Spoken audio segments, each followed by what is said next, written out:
Do we really need a show called Cursed in the year 2020?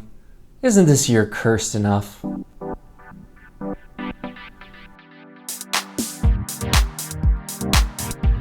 Hey, Drew here with Thought First, and I'm reviewing Cursed, which just aired last night on Netflix. Full disclosure, I didn't get screeners, so I've only actually watched the first 6 episodes, but I feel like I have a pretty good hot take on it based on those 6 episodes. But if you want, I will consider doing a spoiler review when I finish the entire series, which I am planning to do, although no promises.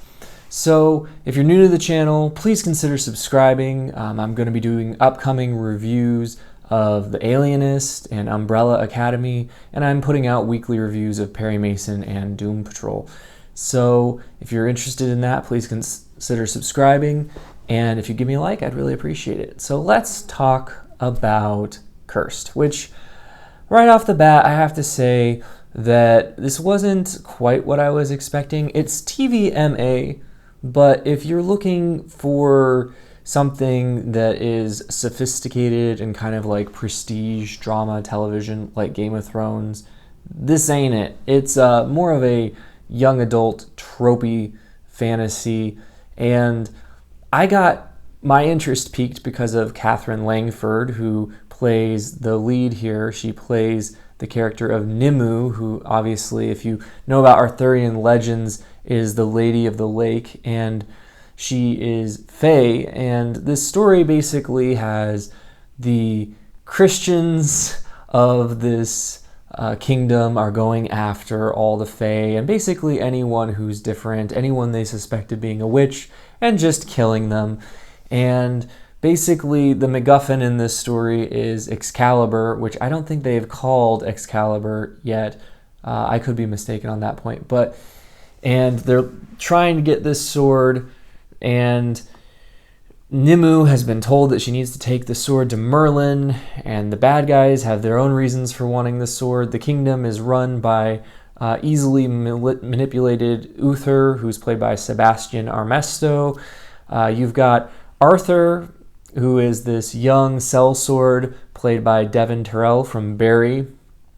And you've got a lot of younger actors. So right off the bat, it's very, very young adult centric. There's a lot of romance tropes. This isn't actually created by Frank Miller. If you saw his name and were attracted to this, just realize that he drew the pictures in the book that him and Tom Wheeler put together as a pitch for this show, but he didn't actually do anything. He didn't actually contribute to the plot. He just did the illustrations. And because of that, they do some weird creative choices in this show. There's a lot of sequences that look like they are trying to capture the visual style of a Frank Miller comic, which is funny because he's not a great artist. I mean, I like his graphic novels, but he's not a good artist. That's never been his strong suit. And you definitely see his influence here, but the story is from Tom Wheeler, who is the writer of Puss in Boots, so lower your expectations. I don't actually hate this, but if you're looking for something sophisticated like Game of Thrones, or if you're just looking for something adult and with lots of gore and nudity like The Witcher, don't expect that, because this is actually, it's TVMA, but I really felt like it could be a TV-14 show. I've seen way worse things, violence-wise, in Stranger Things, and there's virtually no swearing, and the only nudity is a couple male butts so far. So basically, it feels like they could have gone with a TV-14 rating. I feel like they kind of neutered it because they're going for a young adult audience. This story, if you couldn't tell from my summary of the plot, it's very, very politically correct, very much a story where the villains are the oppressive religious order, and the only religious characters or Christian characters that it's okay, who are actually sympathetic, are a pair of lesbian nuns. So right away you know that they're not trying to appeal to a more conservative audience. Definitely, there was one scene that I don't get triggered at all, so I'm not complaining, but it was funny because there was one scene where this character showed up and he was acting menacing, and I could tell immediately that he was not a bad guy because the actor was had darker colored skin. I was like, there's no way that he's going to be bad. And I was right, because the bad guys in this are virtually without exception, white religious characters. The cast kind of lacks gravitas as a whole because it's young adult focused.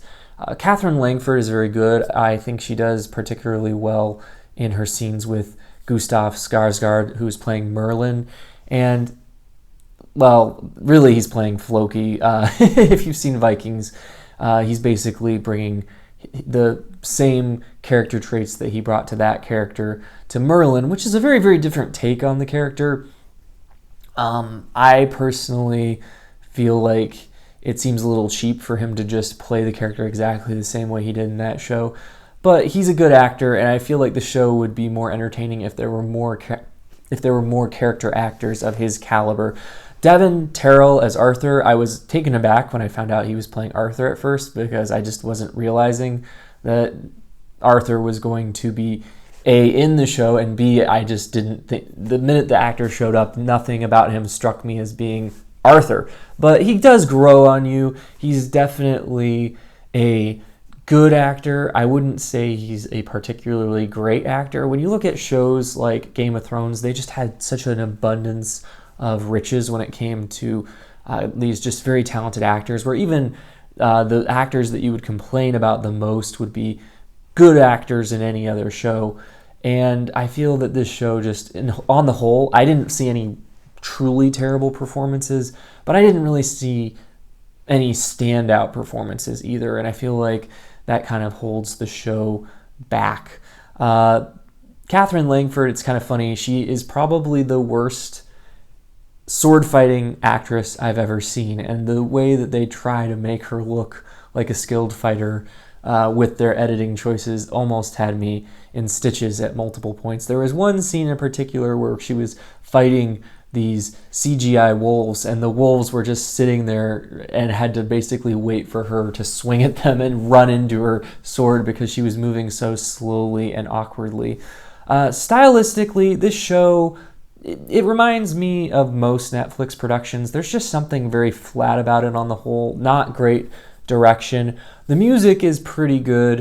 It adds to the mood, but it's not very memorable. It's just kind of generic Hans Zimmer sounding music. And there isn't a ton of action. The action that is there isn't particularly memorable, but it's okay. Not a ton of blood and guts, but there are some very, very horrific body horror moments that reminded me of DC Universe's Swamp Thing. So if you find that kind of stuff appealing, there's some of that here. One last person I forgot to bring up, Daniel Sharman. He's playing, as I said, this seemingly villainous, hooded and cloaked figure. And the introduction to his character was hilarious because they had this amazing visual of this cloaked, dark figure walking through the flames with red eyes.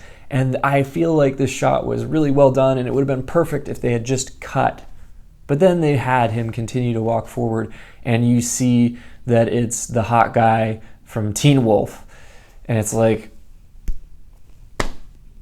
way to ruin a character's intimidation. I'm not saying that they could never show his face, but I feel like they really shouldn't have shown it immediately. I think they should have waited a little bit longer to keep this cloaked figure more frightening for a longer period of time. I kind of suspect that this character is going to have a redemption arc a la Kylo Ren, or what's that guy in The Last Airbender, but we shall see where they go with this character. I really don't know, but they kind of have had him do a lot of really bad things, but nothing so bad that you couldn't see him being redeemed. I would also say, like, the story, it's very lacking when it comes to lore. Like, I don't care that they've essentially hijacked the Arthur myth and completely changed who the central character is and changed how characters relate to each other and what the overall motivations are. They've kind of